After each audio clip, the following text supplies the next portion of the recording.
दोस्तों, आज मैं आपको एक ऐसी कहानी सुनाने जा रहा हूँ जिसे सुनने के बाद आपका खून पढ़ाई करने के लिए खौल उठेगा।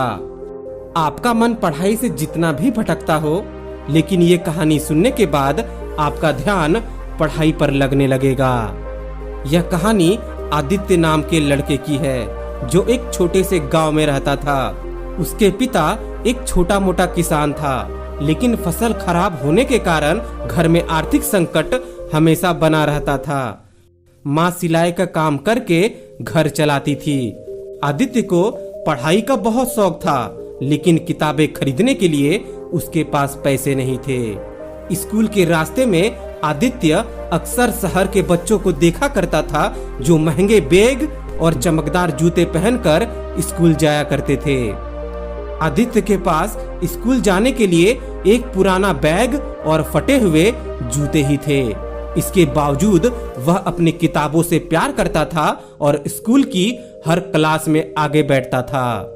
आदित्य ने 10वीं की परीक्षा अच्छे अंक से पास किया, लेकिन आगे की पढ़ाई करने के लिए उसके पास पैसे नहीं थे। गांव के लोग कहते थे, गरीब का बेटा सिर्फ हल चलाने के लिए पैदा होता है, पढ़ाई करने के लिए नहीं। ये बात आदित्य के दिल को चीर देती थी, लेकिन उसकी माँ ने कभी उसका हौसला टूटने नहीं दिया। वह कहती थी, बेटा, अंधेरा कितना भी गहरा हो, रोशनी की एक दिया उसे खत्म कर देती है। फिर क्या था, आदित्य ने गांव के मंदिर में छोटे बच्चों को पढ़ाना शुरू कर दिया ताकि वह अपने लिए किताबें और फीस का पैसे जुटा सके। दिन में वह पढ़ाई करता और रात में बच्चों को ट्यूशन देता। इस बीच उसने एक सपना देखा कि वह आईआईटी में दाखिल करके एक इंजीनियर बनेगा। आदित्य ने आईआईटी की प्रवेश परीक्षा की तैयारी करने का फैसला किया, लेकिन उसके पास कोचिंग की फीस भरने के लिए पैसे ही नहीं थे। उसने गांव की पुरानी लाइब्रेरी से किताबें उधार ली और दिन रात पढ़ाई में जुट गया। वह कभी कभी तो गांव के बड़े पेड़ के नीचे बैठकर पढ़ता था, क्योंकि उसके घर में बिजली नहीं थी। आदित्य ने कठिन परिश्रम से परीक्षा दी, लेकिन पहली बार में वह असफल हो गया। यह उसके लिए बहुत बड़ा झटका था। गांव के लोग उसका मजाक उड़ाने लगे। उन्होंने कहा, गरीब के बच्चे के लिए बड़े सपने देखना पाप है। आदित्य निराश था, लेकिन उसने हार नहीं मानी। उसने खुद से वादा किया कि वह एक दिन जरूर सफलता हासिल करेगा। फिर क्या था, दूसरे प्रयास में आदित्य ने अपनी रणनीति बदली।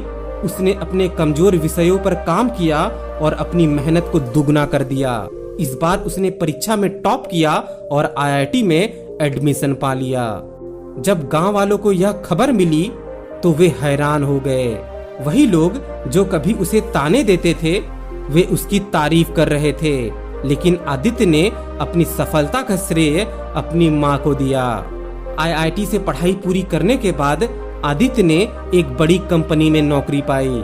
उसने अपने गांव में एक स्कूल खोला, जहां वह गरीब बच्चों को मुफ्त में पढ़ाई का मौका देता था।